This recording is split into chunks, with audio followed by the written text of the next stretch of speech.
akong sabihin ko sa inyong magsasama na kami ni Miggy. Kasi buntis ako at si Miggy yung panga.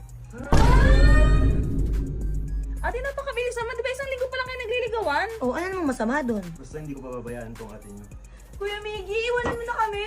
Hoy! Ito naman, di ko naman kayo iiwan, di ko kayo papabayaan. Teka ate, paano mangyayaring mabubuntis kayo hindi naman kayo lumalabas? Ito naman, basta!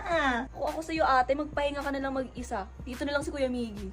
Ano? Eh di pwede, syempre mag-asawa na kami, kailangan magkasama kami. Paano mangyayari yun? Eh ako yung gusto ni Miggy. Alam ko namang hindi matatago. Sa aming magkakapatid, sa akin gandang-ganda si Miggy. Alam niyo ba kung anong ipapangalan ko sa baby namin? Ano? Isa. Isa? Isa prank! Siyempre, hindi naman agad-agad yun. Grabe naman kayo sa akin. Hindi na bitigin niyo sa akin. Ito naman, prank lang yun. Ito, Kinsey, Elaine, bumili ka ng RC para may merienda tayo. Ate, pwede ba akong pasama kay Kuya Miggy bumili ng RC?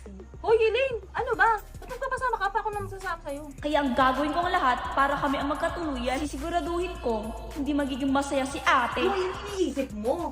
Bumili ka na doon!